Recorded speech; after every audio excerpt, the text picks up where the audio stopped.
ดีทุกคนเนาะวันนี้วันที่22อยู่กับข้าพเจ้าวันนี้เฮาก็สิอยู่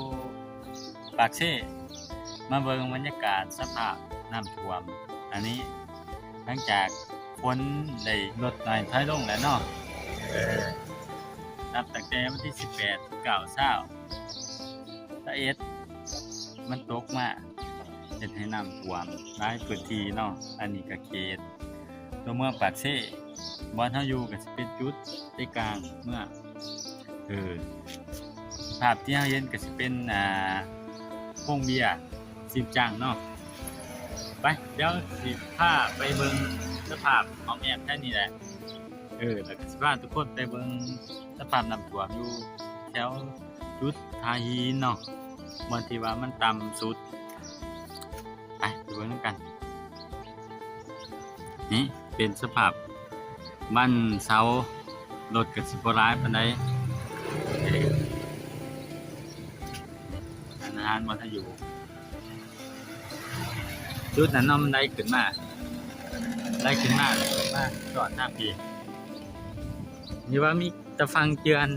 ถ้าหากบ่มีนี่ถือว่าบริเวณนี่เสียหายเนาะข้างหน้าก็จะเป็นอาหารดีนักขนาดด้วยนี่อาหารก็จะเฮ็ดใหม่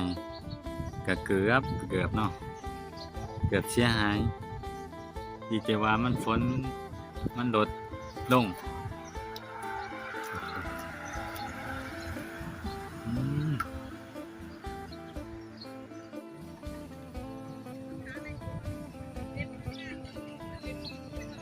เนาะวันจุดที่น้ำเคยท่วมการวันที่มันท่วมเนาะจากจุดที่เฮาได้เห็นบางนั้นนี่อันนี้สิเป็นมุมหน้าตอนนี้ทางหน่วยงานเพิ่นกำลังเร่งระบายน้ำให้มันออกไวเนาะนั่นเครื่องจักรแล้วก็ทีมงานเพิ่นเข้า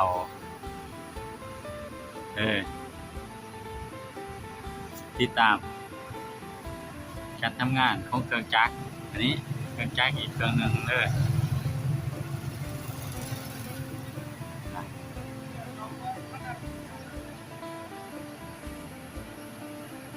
ถ้าสิไปเบิ่งว่าการทำงานมันเป็นอะไรได้ยินแต่เสียงเนาะอาจสิแซวแน่น้อยนึงไปดิไอ้ป้ายางเบิ่งอะไรบ่ท่านลงไปเบิ่งอะไรบ่ไปเบิ่งโอ้ยไปเบิ่งเนี่ย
อันนั้นเนาะก็สิเป็นเครื่องจักร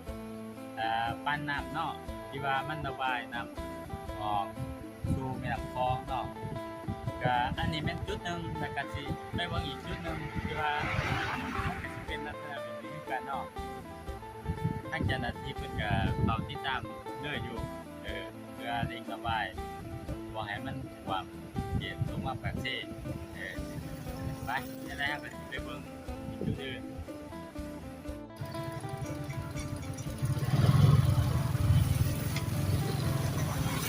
น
เนาะทุกคนสภาพน้ำท่วมอยู่นครปากเซเนาะเบิ่งขวามือก็สิเป็นกันตะฟังเจือนหรือว่าคู่กันน้ำเนาะเพราะว่าเพิ่น